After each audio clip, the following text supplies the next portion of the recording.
오늘 이 요나서의 말씀을 보면 어느 한 사람이 비참함에 떨어지는 그러한 상황이 있습니다. 종종 우리는 이제 비참하다라고 느끼는 그런 경험들이 있죠. 어떤 사람이 꿈을 꾸었답니다. 이건 꿈 이야기입니다. 실제로 있었던 이야기는 아니고요. 꿈을 꾸었는데 그 꿈속에서 모든 사람들이 다 초능력을 가지고 있는 거예요. 그래서 막 날아다니고 막 불을 내뿜고 그리고 자동차를 막 손으로 뒤집고 막 그러고 있더래요. 그런데 갑자기 그 초능력을 가진 모든 사람들이 초능력 없는 사람들을 사냥을 하기 시작하더랍니다.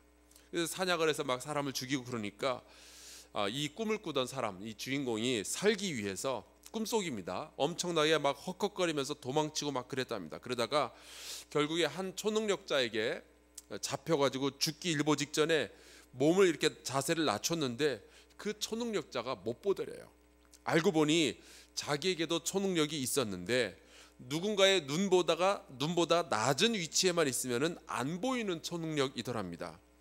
남들은 막 멋지게 날아다니고 자동차 뒤집어 던지고 그러는데 이 사람은 그래서 꿈속에서 내내 무릎 까지도록 기어다니다가 잠에서 깼대요. 꿈인데도 자기 자신이 얼마나 비참했었는지 그 글을 써놓은 것을 제가 보았습니다. 요즘은 이제 군대에서 맞는 일이 없다고 하는데 저는 군대 있을 때 참 많이 맞았던 것 같아요.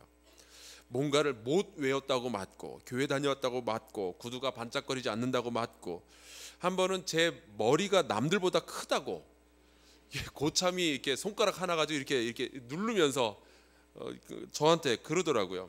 니는 머리에 든 것도 없는 게 머리만 커서 뭐하노? 어느 지방에서 온 사람인지 아시겠죠? 정말 비참했어요.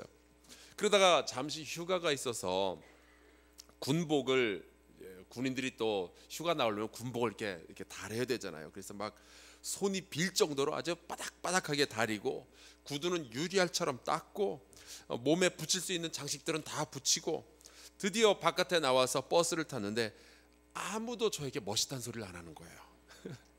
쳐다보지도 않더라고요. 군인들끼리만 있을 때는 잘 다린 군복이 멋져 보이지만 일단 서울에 한번 나오면은요 그냥 사람 하나 군인 하나 사람 취급도 안 해주는 거죠. 나중에 알게 되었는데 전쟁 중에 후퇴할 일이 혹시라도 생기면은 먼저 챙겨야 할 물건들이 쫙 이렇게 순서대로 있는데 군견 그게 굉장히 위에 있더라고요. 근데 저와 같은 사병들은 저 밑에 있어요. 걔보다 못한 거예요. 비참하죠. 오늘 우리가 읽은 말씀에 나오는 요나는 인간이 경험할 수 있는 가장 낮고 비참한 자리로 떨어졌습니다. 근데 그 자리까지 내려갔던 이유가 있어요. 하나님의 명령을 거부했기 때문이었습니다. 그런데 이 요나의 기적 이야기는 요나를 다시 부르시는 하나님의 이야기이기도 합니다. 이 요나의 이야기는 굉장히 다양한 기적들이 다 나와요. 그냥 오늘은 제가 요나의 물고기 이렇게 하나만 했지만 굉장히 많은 기적의 이야기들이 나옵니다. 가장 먼저 하나님의 말씀이 요나에게 임했다라고 했습니다. 하나님의 말씀이 누군가에게 임하는 것 그 자체가 기적이죠. 하나님은 요나에게 니느웨로 가서 하나님의 말씀을 전하라라고 하셨는데 요나는 그게 싫어서 다시스 오늘날의 스페인으로 도망을 칩니다. 완전히 반대 방향으로 가는 거예요. 그러자 바다에 풍랑이 일죠. 이 풍랑을 누가 일으켰겠어요? 하나님께서 하셨습니다. 기적이죠. 누구 때문이냐를 따지다가 제비를 뽑았는데 요나가 또 딱 걸립니다. 이게 뭘까요? 기적이죠. 결국 요나는 이제 바다에 던져지게 됩니다. 그리고 물에 빠졌을 때 거대한 물고기가 나타나서 요나를 덜컥 삼킵니다. 이것도 역시 기적입니다. 하나님께서 준비하신 물고기라고 했어요. 여러분이 경험한 비참함이라는 것이 어느 정도까지인지는 모르겠지만 요나는 물고기 뱃속에 들어갔어요.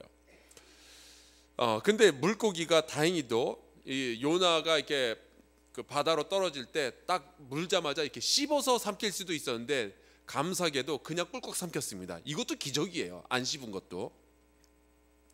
그리고 그 안에서 3일 동안을 살아 있게 됩니다. 이것도 기적이죠. 어떻게 물고기 뱃속에서 3일을 살겠어요.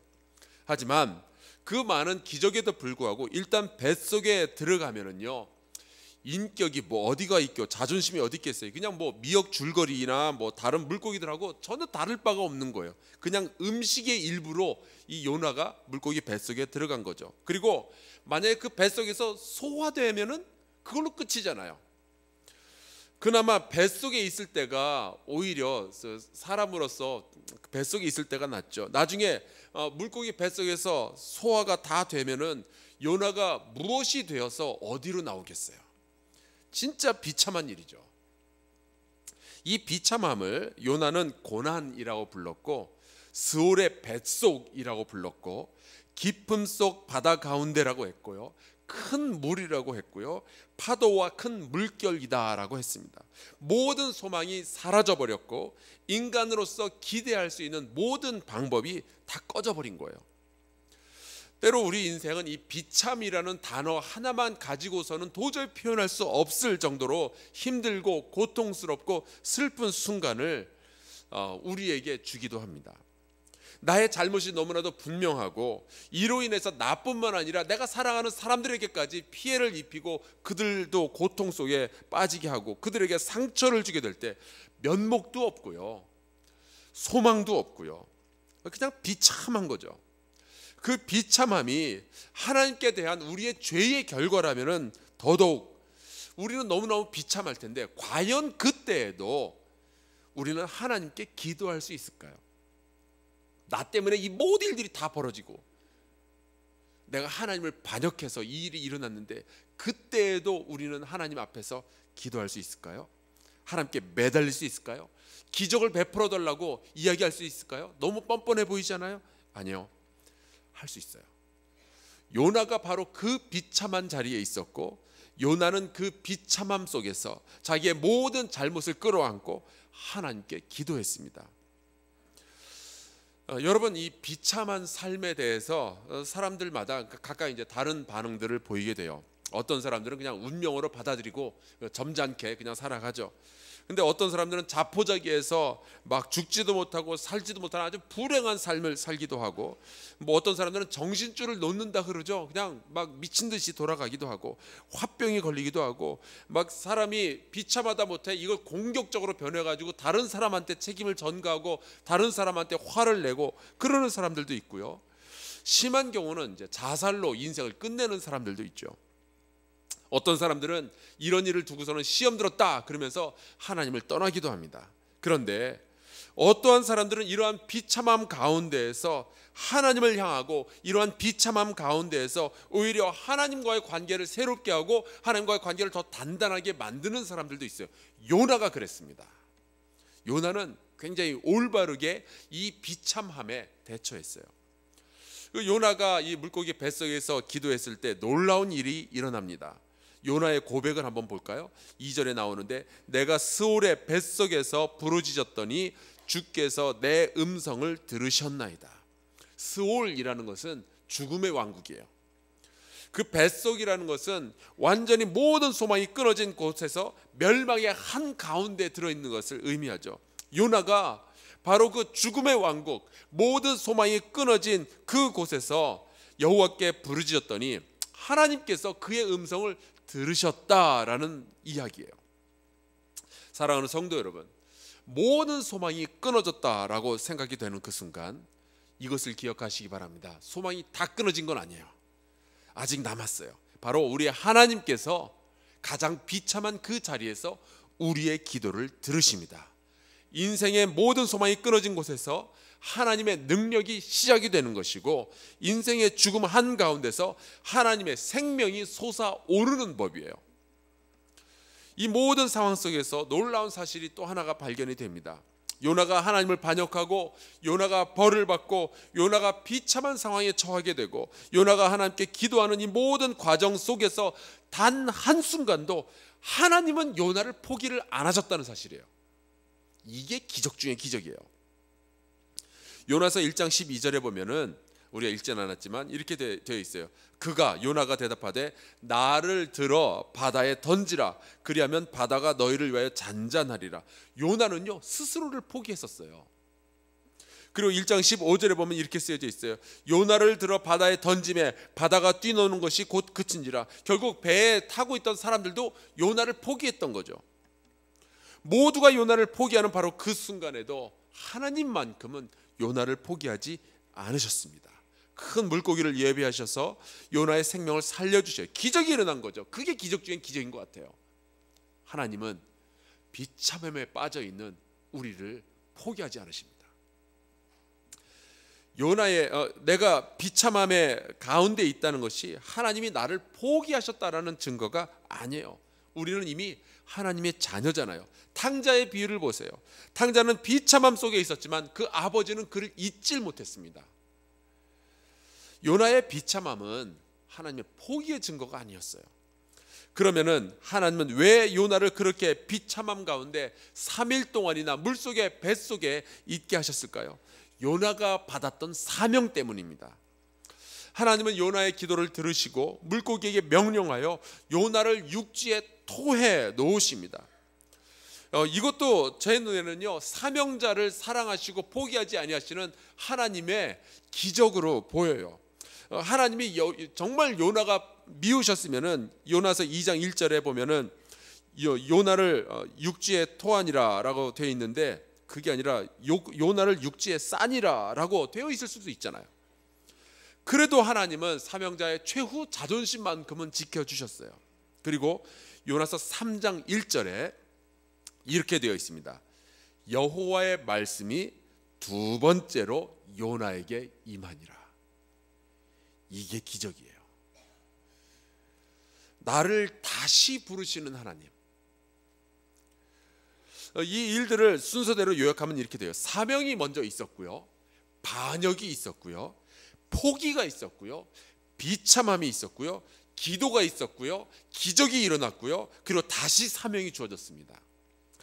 그러니까 기적이라는 것은 단순하게 우리를 먹고 살게 해주시려는 하나님의 선물 정도가 아니라 우리를 다시 사명으로 부르시는 하나님의 음성이었던 거예요. 결국 하나님은 비참함에서 물고기의 기적을 통해서 구원받은 요나를 통해 니느웨라는 이 도시를 다시 구원하게 되십니다. 하나님은 오직 이스라엘만 사랑하시는 것이 아니라 이방인들도, 이방인의 도시도 사랑하신다는 사실을 덕분에, 요나 덕분에 온 인류가 이제는 알게 된 거예요. 그것이 그의 사명이었고 하나님은 그 일을 이루어 주셨습니다. 사랑하는 우리 한사랑교회 성도 여러분, 혹시 여러분이 지금 비참함 가운데 있을지라도 좌절하지 마시고 하나님을 바라보고 하나님을 붙드시기를 주의 이름으로 축원합니다. 세상 모두가 비참함에 빠져 있는 우리를 보고 세상이 우리를 포기할지라도 하나님은 절대 우리를 포기하지 아니하십니다. 그 말은요, 우리가 아직 이루어야 할 사명이 남아 있다라는 뜻이에요. 혹시 여러분이 예전에 사명을 거부한 일이 있거나 혹시 아직까지 내 사명이 뭔지 모르는 분들은 오늘 같이 기도하는 시간에 주님께 구하시기 바랍니다. 하나님은 모든 상황 속에서도 결코 우리를 포기하지 않으시는 분이라는 그 사실을 꼭 믿으시기를 주의 이름으로 축원합니다. 하나님은 우리를 건져주시고 우리에게 주어진 이 사명을 다 할 수 있도록 도와주실 거예요. 우리가 기적을 구하고 있다면요, 분명히 그 기적 다음에는 나에게 새롭게 주어지는 사명이 있을 터인데 하나님, 그 사명 감당할 수 있도록 도와주시옵소서. 오늘날 우리에게 기적을 베풀어 주시옵고 하나님의 살아계심을 보여주시옵소서. 사명이 무엇인지도 분별하는 저와 여러분 될 수 있기를 주의 이름으로 간절히 축원합니다. 우리 함께 이 시간에 주여 크게 외치고 통성으로 기도할 텐데요, 하나님, 우리의 대한민국에 기적을 베풀어 주시옵소서. 우리가 하나로 화합할 수 있도록 허락하여 주시고 하나님, 이 주변 나라에 여러 압력들이 있는데 이겨낼 수 있도록 허락하여 주시옵소서. 좋은 대통령을 주여 선출할 수 있도록 주께서 허락하여 주시옵고 대한민국의 사명이 무엇인지 우리 대한민국의 모든 교회가 다시 한번 깨달을 수 있도록 허락하여 주시옵소서. 특별히 비참함 가운데 있는 영혼들이 계시다면 주님을 붙들고 기적을 꿈꾸며 같이 기도합시다. 하나님 요나에게 물고기를 예비하신 것처럼 주여 우리를 위하여서도 물고기를 예비하여 주셔서 이 비참함에서 우리를 건져주시고 다시 한번 사명을 부어주시옵소서. 우리 주여 한번 크게 외치고 통성으로 기도하며 나갑시다. 주여